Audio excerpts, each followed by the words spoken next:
Chercheur anthropologue congolais évoluant à l'Institut Max Planck à Leipzig en Allemagne et président de l'Association des jeunes pour l'éducation à la sauvegarde des éléphants du Congo AGESEC, Vidrige Kanza informe les populations que les excréments de l'éléphant contribuent à la régénération des forêts et à la lutte contre le changement climatique.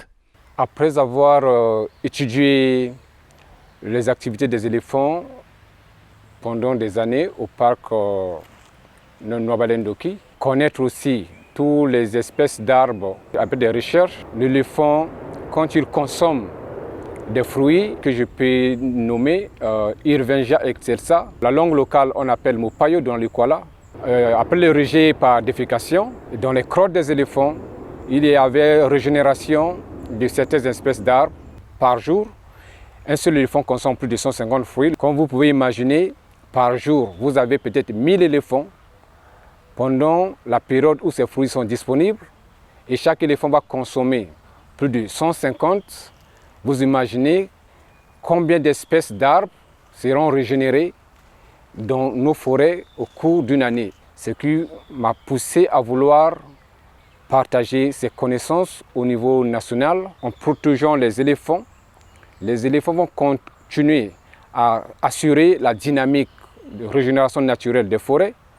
Mais ça, c'est ce qui est vraiment important, que les populations puissent se rendre compte, de telle sorte qu'ils ne puissent pas chercher toujours à voir le côté négatif de l'éléphant. Par rapport au conflit vécu entre l'être humain et l'éléphant dans la partie nord du pays, cet ingénieur en travaux de développement rural conseille la population à comprendre le comportement de ces géants animaux et à éviter l'abattage anarchique des arbres.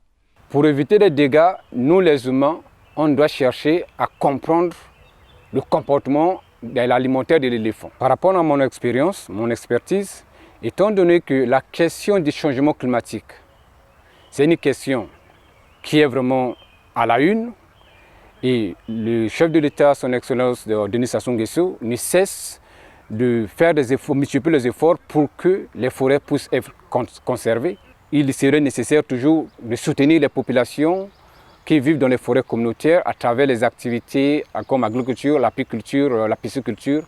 Et cela permettra que ces populations ne puissent pas abattre les arbres de façon illicite, parce que ces arbres-là contribuent à la séquestration du carbone, atténuer les changements climatiques.